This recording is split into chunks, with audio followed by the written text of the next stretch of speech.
आयुष्यात अडचणी खूप येतात, पण त्या अडचणींना सामोरे जाऊन जो त्यावर मात करतो ना, त्यालाच खरा जीवनाचा अर्थ कळतो. तर नेहमी रेग्युलरचा माझा शेड्यूल मी रील्स काढण्याला आज बाहेर आले.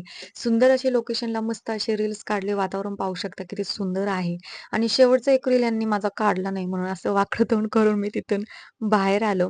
तर तिथून आम्ही निघालो. यांचा ड्राय क्लिनिंगला ड्रेस टाकायचा होता. मग तो ड्राय क्लिनिंगला टाकला आणि आम्ही गेलो नगर बस स्टँडला. जिथे आपला 25 तारखेला भारतरत्न डॉक्टर बाबासाहेब आंबेडकर यांचा मोठं पुतळ्याचं अनावरण झालं.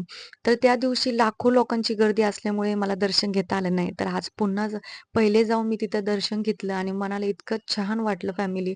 खूप मन इतकं आनंदी झालं माझं आणि मग फोटोज पण काढले आणि तिथून निघालो आम्ही कापड बाजारात आणि कापड बाजारात आलं आणि माणिक चौकचा वडापाव खाल्ला नाही, असं कधीच होणार नाही. तर मस्त असा वडापाव खाल्ला आणि गार-गार ताक पिले आणि तिथून निघालो आम्ही कापड बाजारात.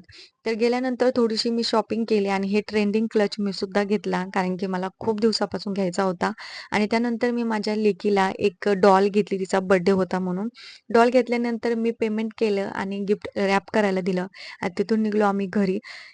कसा वाटला हा मिनी ब्लॉग नक्की कमेंट करून सांगा आणि आपल्या YouTube चॅनलला सुद्धा सबस्क्राईब करायला